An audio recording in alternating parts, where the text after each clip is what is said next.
Hello and good evening, all of you. Welcome to the detailed analysis session by Alphais Academy, and we shall be discussing about the repeal of sedition law or stop its misuse by amendments.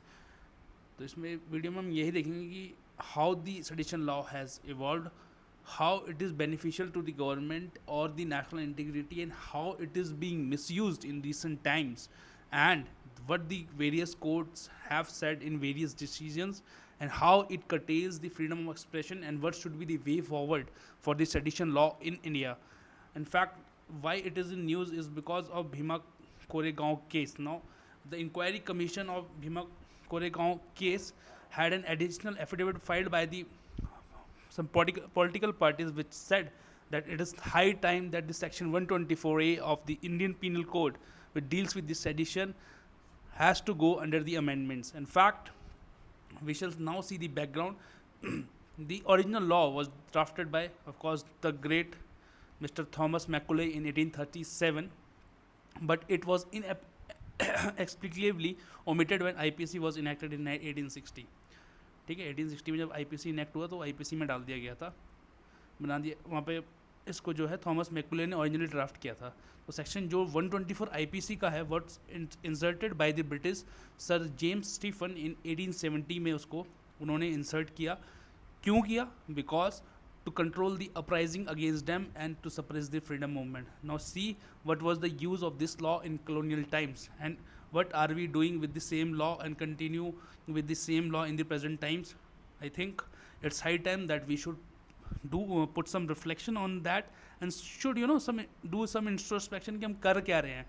जो Britishers ने हमारे खिलाफ इस्तेमाल किया, आज क्या हम वही लॉ अपने लोगों के खिलाफ इस्तेमाल करना हमारे लिए सही है? तो ये क्वेश्चन है जो आप सभी को सोचना चाहिए। इनफैक्ट कॉन्स्टिट्यूशनल असेंबली डिबेट में जो सबसे बड़े क्रिटिक्स थे वो हमारे के एम मुंशी जी थे। उन्होंने ये कहा था कि ये draconian law is a threat to the democracy in India, and in fact it was due to his efforts and the efforts of the Sikh leader called Bhupinder Singh Maan that the word sedition was omitted from the constitution. तो पहले constitution में word sedition आ रहा था, but it was due to the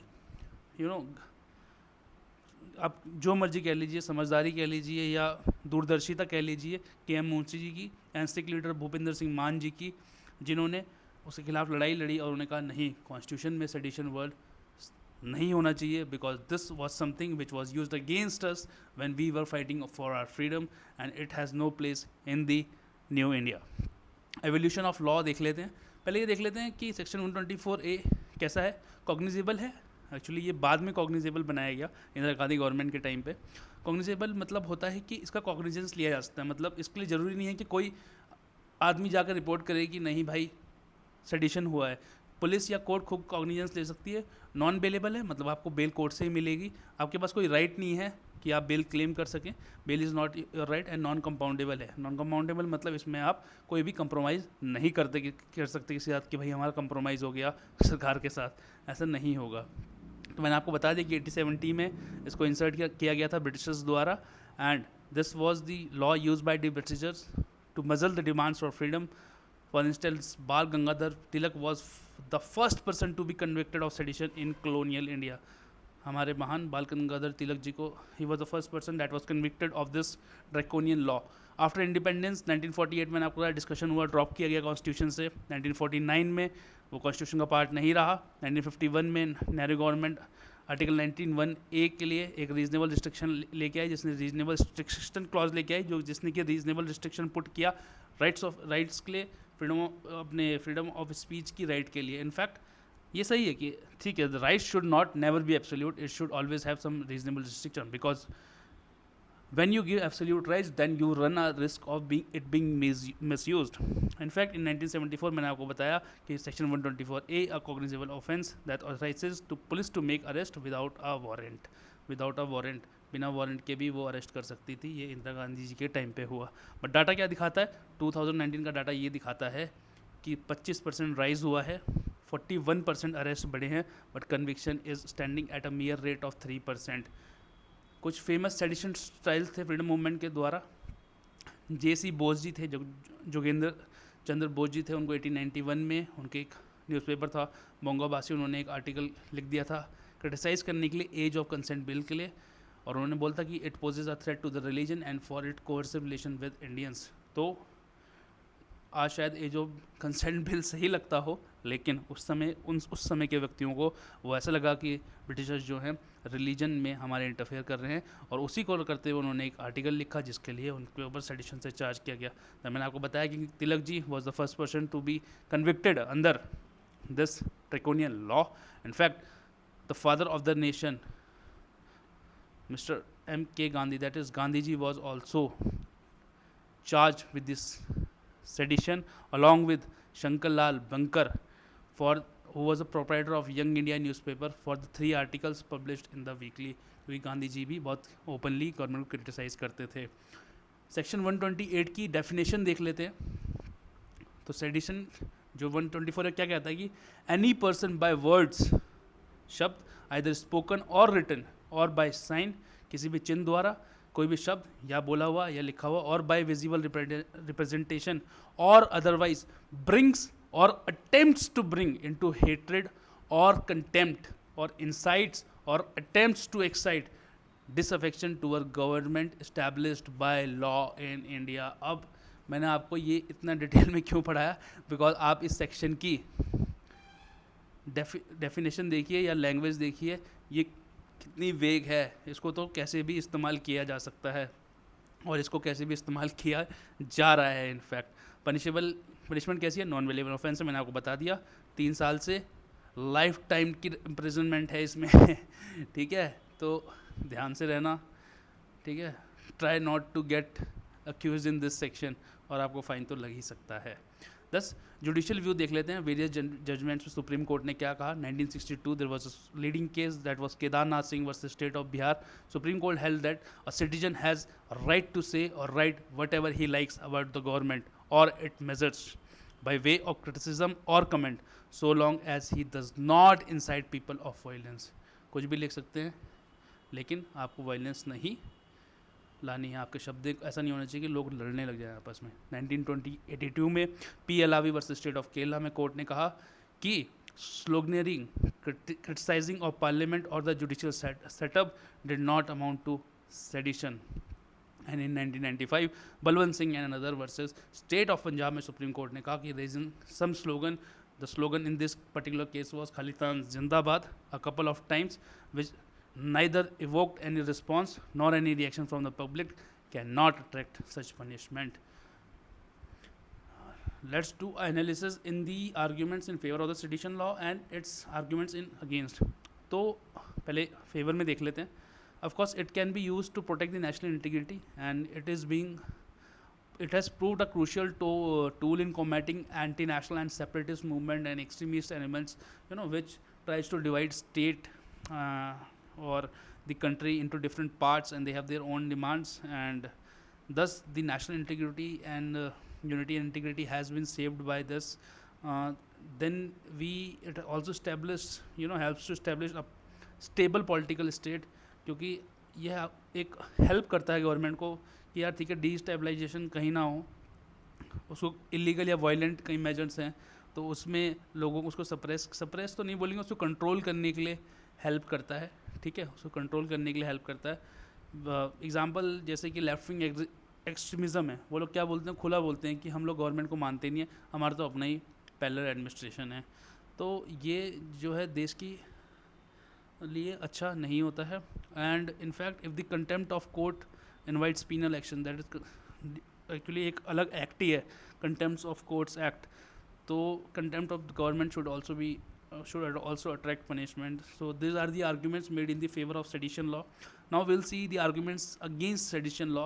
Now it is being used as a weapon to suppress dissent and free speech, and in fact as per the Kedarnath judgment in 1962, the sedition law was supposed to be applied in rare instances where security and sovereignty of the country is threatened, but what we are seeing in these days कि बहुत ही petty offenses के लिए या कुछ थोड़ा सा government को आप क्रिटिसाइज़ कर देते हो, उन पर भी ये सेक्शन जो है अप्लाई किया जा रहा है। And it is being weaponised as a handy tool against political rivals to suppress dissent and free speech. In fact Mahatma Gandhi ji जब चार्ज हुए थे सेडिशन से तो उन्होंने कहा था कि this law was design to suppress the liberty of citizen.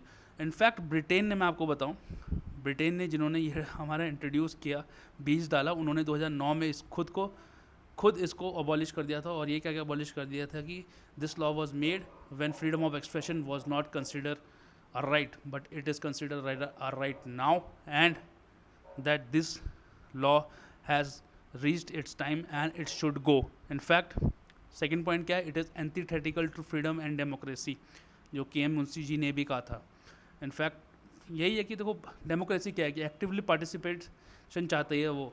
Democracy को हेल्दी बनाने के लिए आपको एक्टिव पार्टिसिपेशन चाहिए लोगों का, उसमें डिबेट्स होनी चाहिए, उसमें कंस्ट्रक्टिव क्रिटिसिज्म होना चाहिए गवर्नमेंट पॉलिसीज़ का, तभी तो अच्छा करेगी गवर्नमेंट। अगर आप इसी को सप्रेस कर दोगे तो कैसे वो कंस्ट्रक्टिव क्रिटिसिज्म आएगा, या कैसे वो चीज़ें आ पाएंगी, या डेमोक्रेसी कैसे हमारी मजबूत हो पाएगी। तो उस सब के लिए बहुत ज़रूरी है कि लोग पार्टिसिपेट करें, लोगों को कहने दिया जाए भाई हाँ अगर ठीक है वायलेंस होती है तो उस आदमी को आप चार्ज कर सकते हो, लेकिन जस्ट कि उस आदमी ने क्रिटिसाइज़ किया है गवर्नमेंट को, आप ये नहीं बोल सकते कि आपको हम सेडिशन के अंडर बुक करते हैं।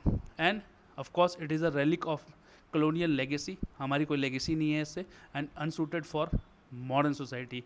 And it is you know it is said that where liberty and freedom of expression are guaranteed in the constitution, there this kind of laws are have no place.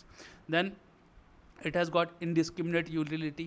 NCRB का data हमें ये दिखाता है कि 2014 में 47 case थे, 2019 में 93 case आए, 163% की जर्म है, और कन्विक्शन रेट मैंने आपको बता दिया कि मियर 3% है। तो ये क्या दिखाता है कि it is being just being used as a tool to suppress the anti-sentiments about the present government or any government in recent times or for the time when it is being used.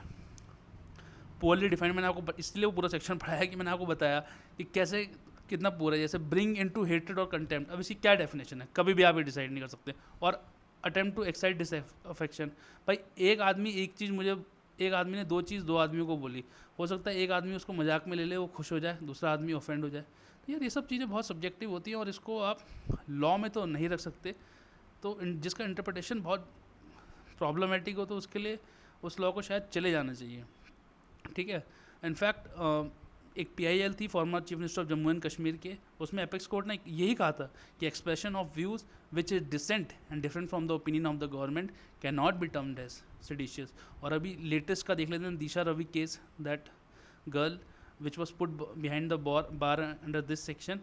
इसमें भी court ने clearly कहा कि government can not put citizens behind bars simply because they choose to disagree with the state policies, and the offence of sedition can not be invoked to minister to the wounded vanity of the governments. ऐसा नहीं है कि आप के खिलाफ कोई कुछ बोल रहा है तो कोर्ट तो यही बोलता है कि यार लोग हमारे खिलाफ भी कितना कुछ बोलते हैं, अब हर किसी के खिलाफ तो हम कंटेम्प्ट नहीं लगा सकते ना। और अभी तो आपको देखो अभी मस्त ये आपका युवापा आ गया, ठीक है। अनलॉफुल एक्टिविटीज़ प्रिवेंशन एक्ट और IPC के प्रोविज़न शायद सफिशिएंट है नेशनल इंटीग्रिटी को प्रोटेक्ट करने के लिए, लेकिन उनको राइटली यूज़ करना चाहिए। इनफैक्ट 1979 में हमने ICCPR, that is international covenant on civil and political rights, where freedom of expression is an important right, को हमने रेटिफाई कर रखा है। तो शायद सेडिशन लॉ का यूसेज एक प्रकार से वायलेट करता है ICCPR के स्टैंडर्ड्स को। But in fact, in conclusion, we would like to say that the need of the hour is to require the judiciary to review this draconian law. In fact, not only the judiciary but the parliament and the executive should also review this law. And if the abolishing law is not feasible, then toning it down and issuing strict guidelines to limit its indiscriminate use can help India's democratic standing apart from safeguarding freedom of expression in the country. And that's how we'll conclude. And thank you all for watching, and there is a 3 beautiful tests waiting for you in the at the alphaias.com. please go and check yourself, don't feel shy, just go. आप एक test दो, 2 test दो, the tests are free for you, just go there, register and give the test. Thank you all for watching, take care and we shall see you soon, take care.